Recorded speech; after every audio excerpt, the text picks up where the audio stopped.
Il faut que tu prophétises encore sur un grand nombre de peuples et de nations et de langues et de rois.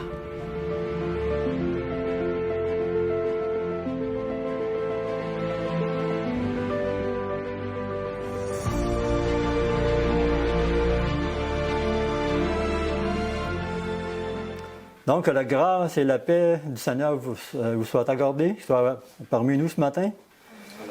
Et c'est une grâce, on a toujours une grâce de présenter la parole de Dieu. Et que le Seigneur puisse vous bénir à travers sa parole, à travers ses écrits, à travers son esprit, et que le Dieu de paix soit avec vous. Et vous êtes sûrement arrivé un soir d'été d'observer les étoiles du ciel, vous disant qu'elles sont nombreuses. Et plus vous regardez les étoiles, plus vous apercevez qu'on en voit encore. On en voit encore, puis on en voit encore, c'est vraiment innombrable. Et puis, quand on regarde l'univers, on regarde la grandeur, la majesté la grandeur de cet univers, eh bien, c'est une réflexion qui nous vient à l'esprit. Sommes-nous seuls dans ce grand univers?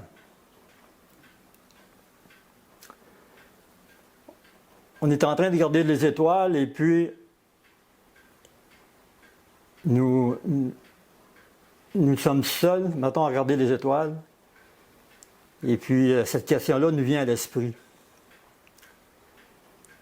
En plus que cette terre-là, comment je pourrais dire, que cette terre-là est comme abandonnée, et nous qui sommes seuls à regarder ces étoiles-là, et nous nous sentons même possiblement abandonnés, bien, nous nous posons cette question.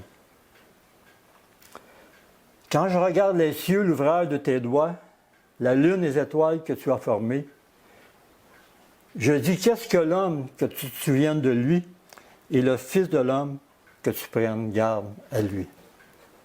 Prions.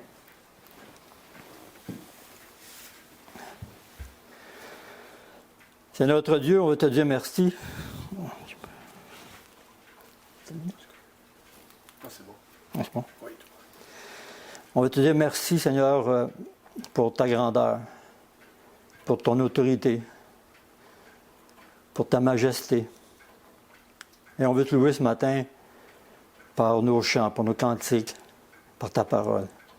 Seigneur, puisse bénir cette parole qui va être prononcée ce matin. Puisse bénir moi-même qui va parler en ton nom. Et que tu puisses bénir tous ceux qui vont écouter ce matin. Qu'est-ce que l'homme, que tu prennes garde à lui, le Fils de l'homme, que tu te souviennes de lui, Seigneur. Au nom de ton Fils Jésus, nous te prions. Amen.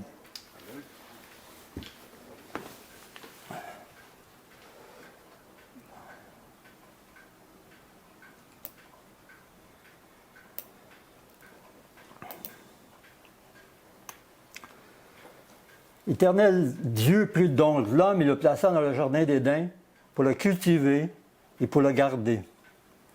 Et l'Éternel Dieu commanda à l'homme en disant, « Tu peux manger librement de tout arbre du jardin, mais quant à l'arbre de la connaissance du bien et du mal, tu n'en mangeras point, car au jour que tu en mangeras, certainement tu mourras. » Après avoir tout créé, l'Éternel donna à nos premiers parents cette ordonnance. Pourquoi une ordonnance aussi sévère?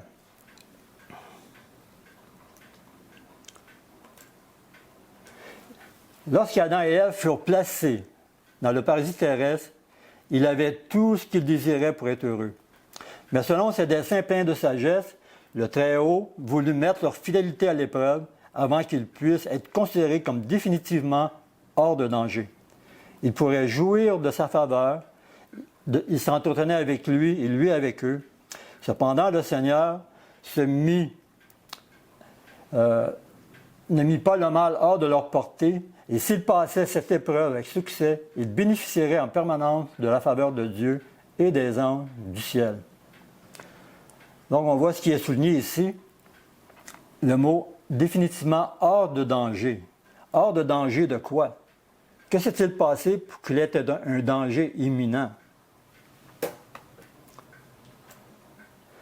Alors il y eut un combat dans le ciel. Michel et ses anges combattaient contre le dragon, et le dragon combattait avec ses anges. Ils ne furent pas les plus forts, et leur place ne se retrouva plus dans le ciel. Le mal allait croissant jusqu'au moment où l'esprit de mécontentement éclata en une révolte ouverte. C'est alors qu'il y eut une guerre dans le ciel. Satan fut jeté dehors avec tous ceux qui sympathisaient avec lui. Et Satan avait combattu pour s'emparer du ciel. Il avait perdu la bataille et Dieu ne pouvait plus dès lors lui confier des honneurs et de l'autorité. Ces choses lui furent retirées, tout comme sa participation au gouvernement du ciel. Satan était jaloux de Jésus, de la place qu'il occupait, et de plus il pouvait entrer dans tous les conseils de Dieu. Et Lucifer considérait que c'était un injuste à son endroit. Voilà ce qui est écrit à ce sujet. Je t'avais établi comme chérubin protecteur aux ailes déployées. Tu étais sur la sainte montagne de Dieu. Tu marchais au milieu des pierres de feu. Tu fus intègre dans tes voies depuis le jour où tu fus créé, jusqu'à ce que l'iniquité ait été trouvée en toi. Le but de Lucifer. Lucifer convoitait la puissance de Dieu, mais non son caractère. C'est ça qui faisait la différence entre Lucifer. C'était la puissance de Dieu qu'il convoitait, mais non son caractère. Il recherchait la première place pour lui-même. Et son but, c'était de dominer les êtres célestes, de les éloigner de leur Créateur et d'obtenir pour lui-même leurs hommages. Après sa révolte au ciel, Lucifer continue sa révolte sur les habitants de la terre. Car le Seigneur éternel ne fait rien sans avoir révélé son secret à ses serviteurs, les prophètes.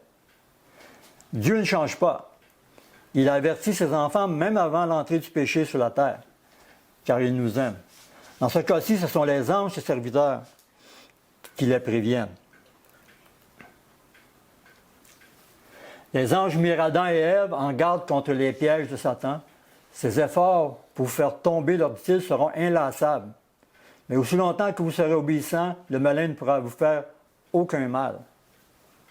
Car si cela était nécessaire, tous les anges seraient envoyés à votre secours. Et si vous repoussez fermement et sans relâche ces premières insinuations, vous jouirez de la même sécurité que les messagers du ciel. Mais si une seule fois vous cédez à la tentation, votre nature en sera tellement altérée que vous n'aurez plus en vous-même ni la force, ni le désir de résister à Satan. Donc, il dit dans ce texte que les efforts de Satan vont être inlassables, vont être continus. Mais cédez pas. Mais il dit, puis une fois que vous cédez, eh bien, vous n'aurez plus la force en vous-même d'obéir à Dieu. Et ni la force de résister à Satan. Le Tout-Puissant les a-t-il oubliés pour autant? Dieu s'est souvenu d'eux car il les chercha lorsqu'ils ont désobéi. Alors ils entendirent la voix de l'Éternel. L'Éternel Dieu appela Adam et lui dit, « Où es-tu? » C'est la même chose qu'un enfant qui vient de faire un mauvais coup. La mère l'appelle ou le père l'appelle, mais l'enfant ne répond pas. Il se cache. Par la condamnation du serpent, l'Éternel leur apporta la promesse d'une restauration éternelle, mais celle-ci ne s'accomplira pas sans douleur. Je mettrai l'inimitié entre toi et la femme, entre ta postérité et sa postérité. Celle-ci t'écrasera la tête et tu lui baisseras le talon. La postérité promise s'est manifestée par cette promesse. La femme ici est une représentation symbolique de l'Église, car c'est par elle que cette promesse s'accomplira. Et Adam connut encore sa femme, elle enfanta un fils et l'appela Seth, qui veut dire remplaçant.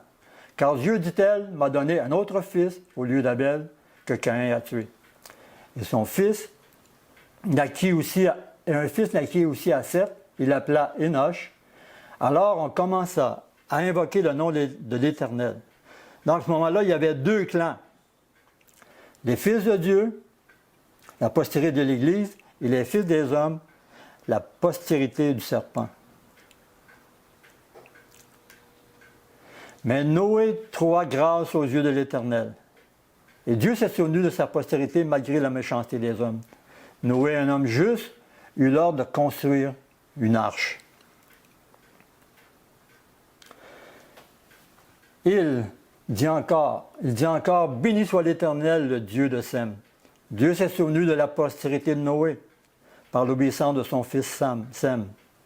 De la postérité de Sem est venu Térache, père d'Abraham, pour qui Dieu changea son nom pour Abraham, le père de la foi, qui lui engendra Isaac, et celui-ci engendra Jacob. Dieu n'avait pas oublié Jacob, car de sa postérité, il engendra 12 fils, dont l'un d'entre eux du nom de Joseph, où Dieu permit qu'il soit persécuté, afin que par lui, le Seigneur sauvera sa postérité de la famine, en lui trouvant un repos provisoire en Égypte.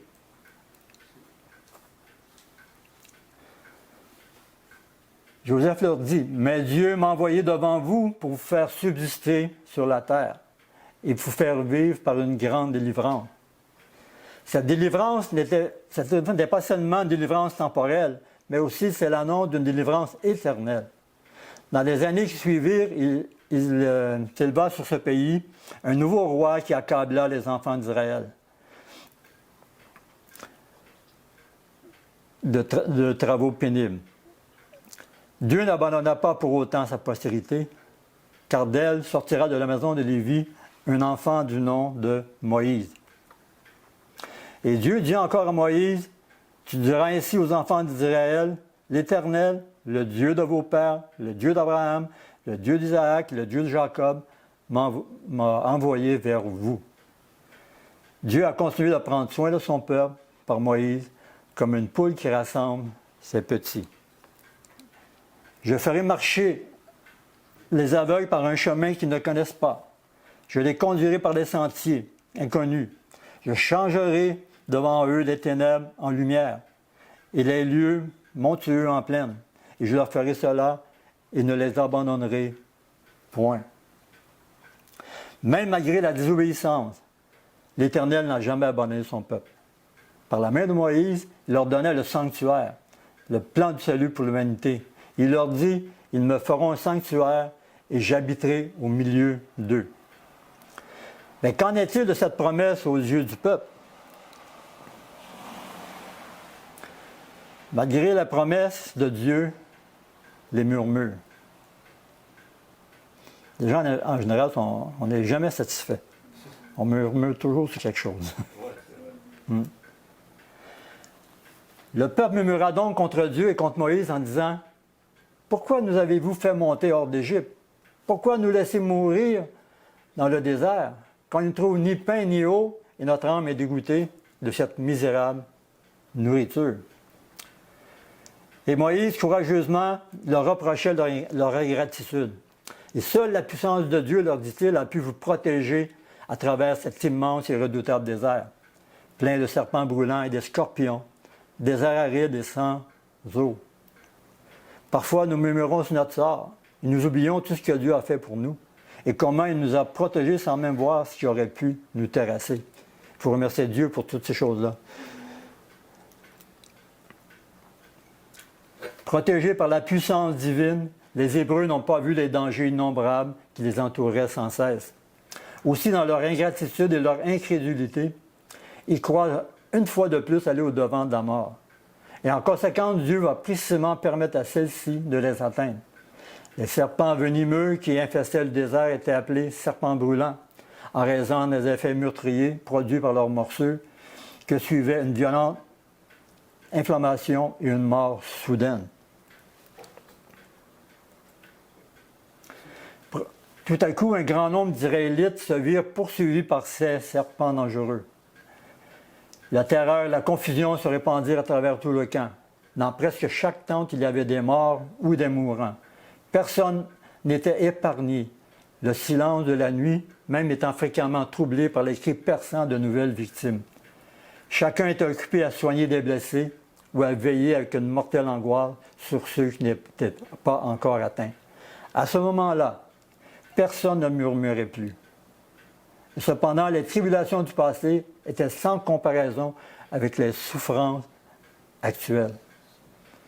Donc, elle dit aussi que les tribulations du passé n'étaient rien par rapport aux souffrances qu'ils vivaient par les serpents. Donc, les tribulations, on parle des plaies d'Égypte. Le peuple hébreu a subi les 3 premières plaies, je pense, puis la 4e, il était retiré dans le pays de Gossan pour éviter ces plaies-là. Donc, dans les 3 premières plaies, ils ont vécu cette tribulation-là.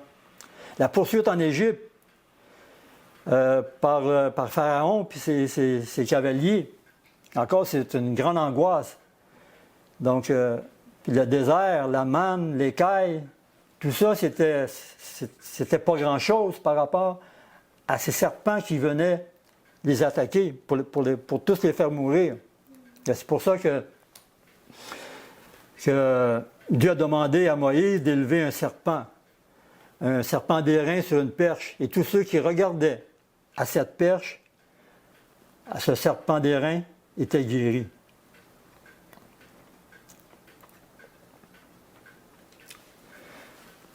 Qu'est-ce qu'une tribulation? Une tribulation, c'est une affliction sévère, une détresse de la vie, une contrariété. Dans l'Écriture, désigne souvent les troubles et les détresses qui découlent de la persécution. Donc, une tribulation, c'est une contrariété. Hein? Des choses qui ne font pas notre affaire. Dieu nous demande de faire des choses, puis on dit c'est bien contraire à ce que je veux faire. Donc, des fois, on est mieux ce qu'on était auparavant, puis au lieu d'accepter ce que Dieu nous enseigne, que Dieu veut pour nous de mieux, eh bien, on est contrarié vis-à-vis de ça. Donc, le peuple de Dieu a été contrarié à plusieurs moments. Et Paul disait, « Aussi nous glorifions-nous de vous dans l'Église de Dieu à cause de votre persévérance, de votre foi, au milieu de toutes vos persécutions et des tribulations que vous avez à supporter. »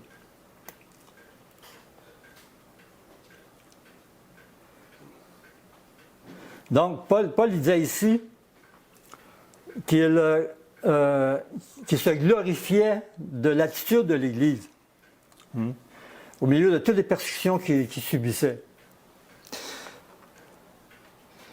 Donc, on voyait cette persévérance-là qu'il y avait dans les tribulations, les chrétiens du début du christianisme. Afin que personne ne fût ébranlé au milieu des tribulations présentes, car vous savez vous-même que nous sommes destinés à cela. Donc, les tribulations qui vont nous arriver, on ne doit pas être ébranlé. Hein? Puis il dit que nous sommes destinés à cela. Donc, il dit que ce n'est pas fini. Il faut s'attendre qu'il va en avoir d'autres. C'est ce que la vie en Christ nous réserve. La bonne nouvelle ne sera pas au-dessus de nos forces, comme cette promesse qui nous est donnée. Aucune tentation ne vous est survenue qui n'était humaine. Et Dieu, qui est fidèle, ne permettra pas que vous soyez tentés au-delà de vos forces, mais avec la tentation, il prépare aussi le moyen d'en sortir, afin que vous puissiez la supporter. Donc, les tribulations, les tentations, nous pouvons les supporter, parce que Dieu ne nous les mettra pas au-dessus de nos forces. Le mot tentation en grec veut dire pérasmos. C'est un nom masculin qui signifie épreuve, tentation, adversité, affliction ou malheur. Il peut également se référer à une expérience, une épreuve, une tentation, une séduction du péché, une tentation interne au péché. Donc, on a tendance à voir le mot tentation comme un péché qu'on commet, Et puis, Satan, il tente, puis là, on tombe dans la tentation comme un péché. Mais ce n'est pas seulement de commettre un péché, c'est aussi une épreuve. Puis le mot approprié en grec, c'est parasmos. Vous êtes ceux qui avaient persévéré avec moi dans mes épreuves. Le mot qui est utilisé ici pour épreuve est pérasmos. Mes frères, regardez comme un sujet de joie complète les différentes épreuves, pérasmos, auxquelles vous pouvez être exposés. Donc, on a des exemples très précis que épreuve, que pérasmos veut dire c'est des épreuves, que tentation, ce qui veut dire pérasmos, est une épreuve. Le Seigneur s'est délivré de l'épreuve, Pérasmos, des hommes pieux et réservé les injustes pour être punis au jour du jugement. On pense de l'épreuve des 3 jeunes Hébreux dans la fournaise ardente. On pense à Daniel puis les lions. C'est toutes des épreuves sévères que les autres ont eues, qui ont su passer à travers, à cause de leur foi, à cause de leur fidélité avec Dieu. Ils ont pu être capables de passer cette épreuve-là. S'ils étaient capables de passer, c'est parce que ce n'était pas au-delà de leur force. Ils pouvaient passer à travers cette épreuve-là. Peut-être Dieu ne demandera pas de passer des épreuves aussi sévères que les 3 jeunes Hébreux ou bien que Daniel avec les lions, mais il reste que ces épreuves vont être assez, pas dire, ou assez bien, je ne sais pas trop, les épreuves vont être faites à notre mesure. À notre mesure. En effet, vous avez eu de la compassion pour les prisonniers et vous avez accepté avec joie l'enlèvement de vos biens, sachant que vous avez des biens meilleurs et qui durent toujours. L'exemple de la communauté de Paul, ils avaient tout perdu. Pas seulement perdu, mais ils s'étaient fait voler leurs biens. Hein? Donc, quand tu fais voler tous tes biens, mais ça commence à devenir difficile. Mais eux autres, ils savaient dans leur esprit qu'il y avait ils pouvaient perdre leurs biens, mais qu'il y avait des choses meilleures encore qui les attendaient. Comment affrontons-nous les épreuves? Un exemple d'une dame que son mari, c'était un pasteur. Puis son mari a été kidnappé. Puis cette épreuve-là, il n'a pas été capable de la traverser. Parce que suite à la nouvelle, elle est décédée. Donc peut-être par après, je ne sais pas si le pasteur a été libéré par après, mais la dame n'a pu affronter cette épreuve-là avec toute sérénité. Et elle en est morte. C'est dommage.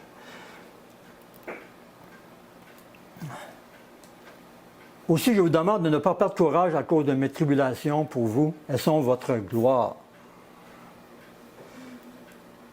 Donc, pas travailler courageusement pour le peuple, pour l'évangélisation, pour les chrétiens de ce temps-là. Puis c'était une gloire. C'était une gloire pour ceux qui priaient pour lui.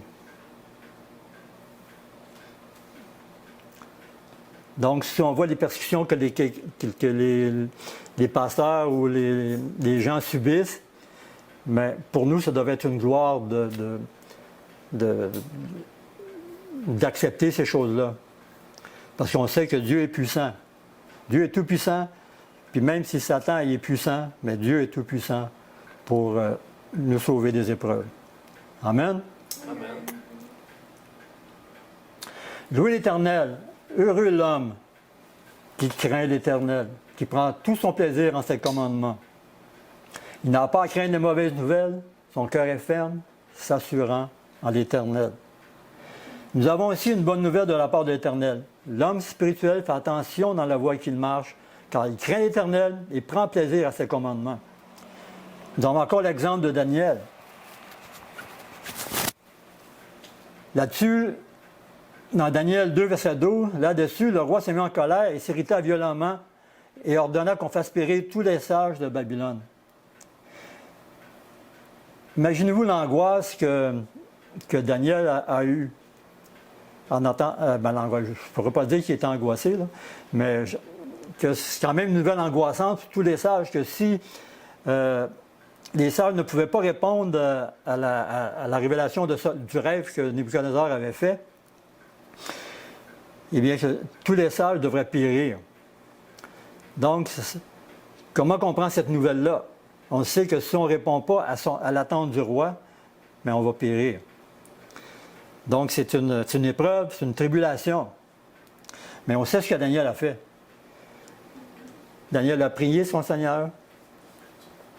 Il a demandé conseil à Dieu, et Dieu l'a révélé durant sa nuit, le rêve du roi. Que l'Éternel soit béni. Cultivez l'optimisme. Grandes sont les bontés du Seigneur à notre égard. Jamais il n'abandonnera ou ne délaissera ceux qui se confient en lui. Si nos épreuves occupaient moins de place dans nos pensées et nos conversations que la miséricorde et la bonté de Dieu, nous nous élèverions au-dessus de beaucoup de tristesse et de nos perplexités. Mes frères et sœurs, qui vous engagez sur un sentier obscur et pensez devoir suspendre vos arcs au sol comme les captifs de Babylone, chantons joyeusement nos épreuves. Donc Dieu n'abandonne jamais ceux qui se confient en lui. Puis il dit ici que des fois on laisse plus de place à nos épreuves, à nos préoccupations, au lieu de louer le Seigneur, au lieu de parler de sa miséricorde, au lieu de parler de sa bonté. Donc il y a une grande leçon pour chacun de nous ce matin ici. Là. Est-ce que nous devons suspendre nos instruments, accordéon, guitare, flûte et nos chants?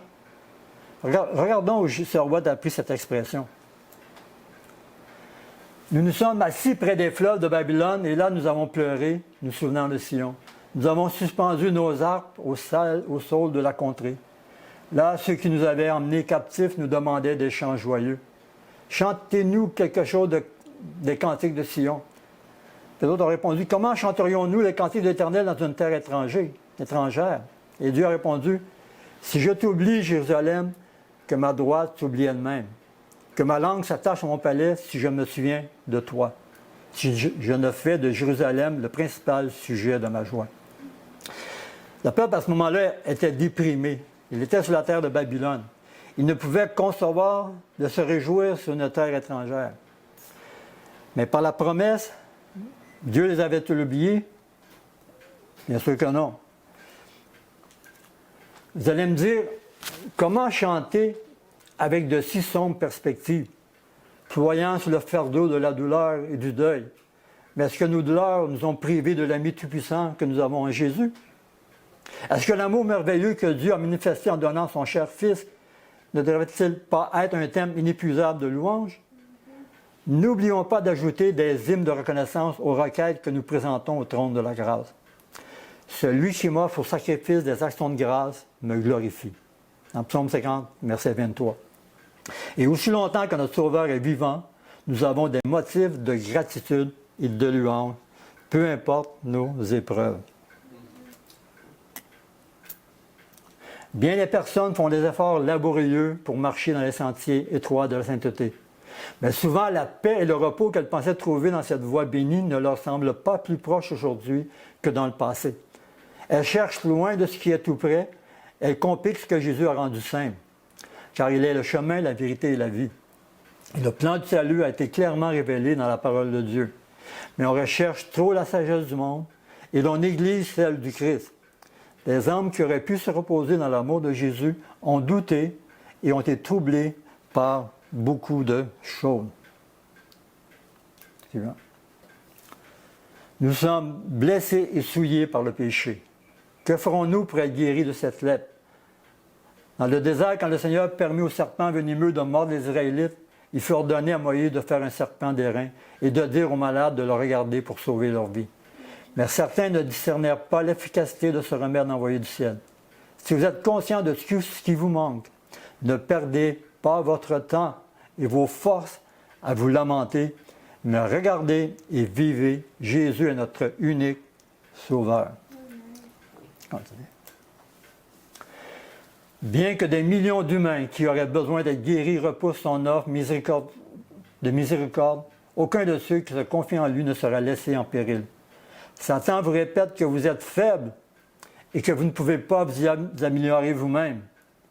C'est vrai, vous êtes sans force, mais dites-lui, j'ai un Sauveur, je me confie en lui, il ne permettra jamais que je sois dans la confusion.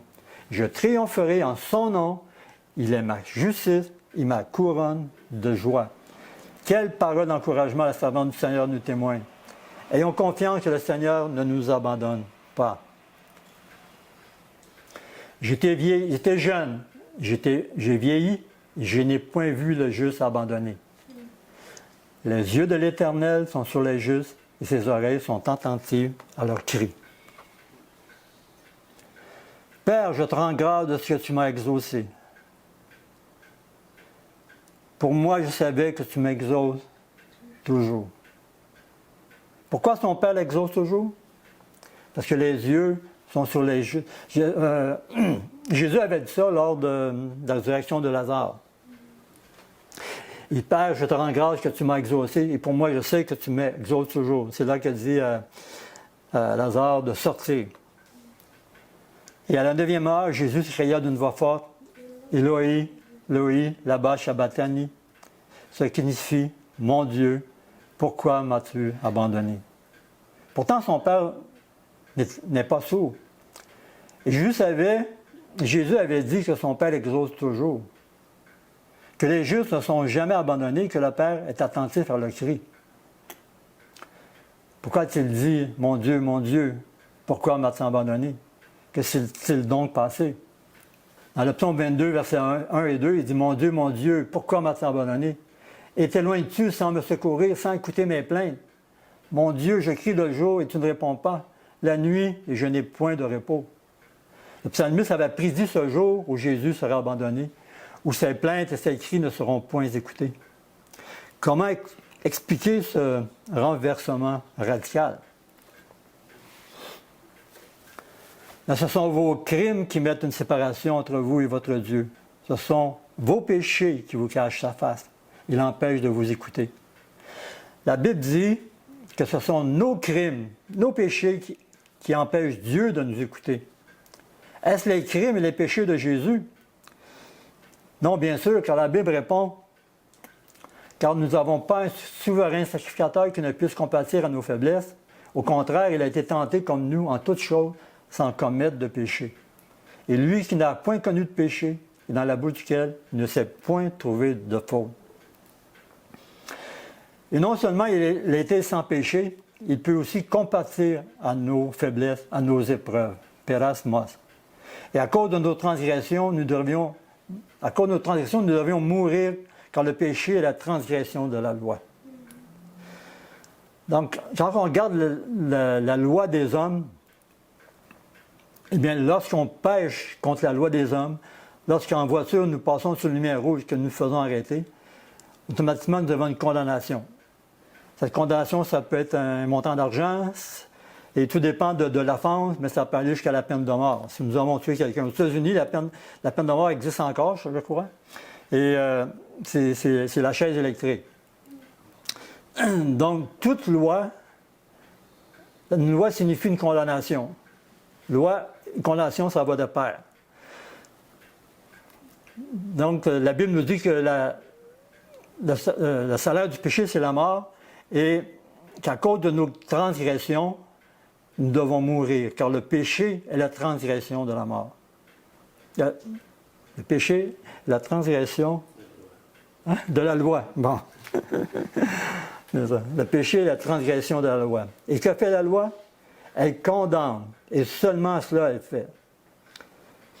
C'est pour ça que Dieu avait besoin d'un agneau sans tache, sans péché, pour prendre tous les péchés des hommes, afin que cette condamnation à mort tombe sur un seul, Jésus-Christ le juste. Jésus le juste est devenu péché, transgresseur de la loi pour nous sauver. Donc c'est la mort d'un juste qui avait besoin pour nous sauver. Nous, on ne pouvait pas se sauver par nous-mêmes, puis la loi, elle ne pouvait pas nous sauver parce que cette loi-là, qu'est-ce qu'elle fait? Elle nous condamne. Donc, on avait besoin de quelqu'un qui était sans tache, l'agneau de Dieu qui ôte le péché du monde, qui lui n'a jamais transgressé la loi de Dieu, qui pouvait venir prendre notre place. Je ne sais pas si vous connaissez l'histoire de petit garçon. Petit garçon, il y avait une sœur. Ce petit bonhomme, il avait une sœur, puis sa sœur avait absolument besoin d'une transfusion de sang pour pouvoir la sauver, pour qu'elle puisse vivre. Et puis, on demandait à l'entourage qui c'est qui aimerait donner son sang, donner pour qu'elle puisse avoir des transfusions, puis pour qu'elle se vive. Puis le petit garçon, bien, ça n'a pas tombé dans l'oreille d'un sourd, puis il dit, moi, je veux donner mon sang. Fait que lorsque le moment est venu pour donner son sang, l'enfant s'est étendu sur le lit. Puis là, l'infirmière a mis sa piqûre pour tirer le sang. Et puis, à un moment donné, le garçon s'est mis à pleurer. Et puis, jusqu'à temps que la chopine ou la quantité de sang qu'il avait besoin, parce qu'il avait le même groupe sanguin que sa sœur, finalement, on comprend ça. Donc, après qu'il ait donné son sang, puis l'infirmière a demandé, mais pourquoi tu pleures? Parce qu'il ne pleurait pas parce qu'il s'est fait piquer. Il pleurait pour d'autres choses. Puis dans la tête du petit bonhomme, il pensait qu'il donnait sa vie pour sa sœur. Qu'il donnait tout son sang pour vivre sa sœur dans la tête du petit bonhomme. C'est un geste quand même énorme. Dans la tête d'un petit enfant là, qui pense que je suis en train de donner ma vie pour ma petite sœur, mais c'est un grand signe d'amour qu'il y avait. Donc, mais Jésus, c'est ça qu'il a fait pour nous. Il a versé son sang pour chacun de nous ici. Celui qui n'a point connu le péché, il a fait devenir péché pour nous. Christ nous a rachetés de la malédiction de la loi, étant devenu malédiction pour nous. Car il est écrit, « Maudit quiconque est pendu au bois ». Le but du Père de récupérer sa propriété a été de donner son propre Fils afin qu'il devienne malédiction pour nous. Jésus a pris tous nos péchés, lui qui était innocent. Donc, à cause de ce qu'il est devenu, il a été coupé de la présence du Père. Et le péché a créé un mur de séparation entre lui et son Père. C'est pourquoi qu'il disait, « Père, pourquoi m'as-tu abandonné? » Mais maintenant, en Jésus-Christ, vous qui étiez jadis éloignés, vous avez été rapprochés par le sang de Christ. Car il est notre paix, lui qui des deux n'en a fait qu'un, et qui a renversé le mur de séparation. Car par lui, nous avons les uns les autres accès auprès du Père. Voyez que la mort de Jésus a été pour nous un amour inconsidéré du Père. Et jamais un instant le Père a voulu nous abandonner. Mais il a récupéré sa propriété à la croix par la mort de son propre Fils. Mais il était blessé pour nos péchés, brisé pour nos iniquités. Le châtiment qui donne la paix est tombé sur lui. Et c'est par sa meurtrissure que nous sommes guéris. Dieu nous invite ce matin, par les meurtrissures de Jésus, à être guéris. Guéris de nos péchés, guéris de nos faiblesses, guéris de nos épreuves, guéris de nos tentations. Dieu nous invite ce matin à regarder à Jésus, qui n'a pas hésité un seul instant à verser son sang pour toi. Que le Seigneur vous bénisse. Amen. Prions. Seigneur notre Dieu, Père Céleste, nous venons encore à tes pieds ce matin pour te remercier. Pour te remercier pour ta parole, te remercier pour ton Saint-Esprit, pour te remercier pour ton Fils Jésus, qui a versé son sang pour nous. C'est comme si toi-même, Père, tu es mort pour nous en envoyant ton Fils, que nous avons étudié ce matin. Et permets, Seigneur, que les épreuves que nous aurons à subir, les épreuves présentes et futures, que tu nous donnes la force, donnes la capacité de les accepter avec joie, que nous puissions nous glorifier de ces épreuves et que nous pourrons prier les uns pour les autres, pour que nous puissions accepter toutes les épreuves qui pourraient survenir, qui surviennent vers nous. Donne-nous cette force, donne cette capacité en Jésus-Christ, Seigneur, nous te prions. Amen. Amen. Merci d'avoir écouté cette vidéo. Si vous désirez rejoindre l'œuvre au Québec, veuillez nous contacter par email à asjh1889 de Terrebonne @gmail.com et via Facebook à commercial asjh1889 de Terrebonne. Merci à vous et que Dieu vous bénisse.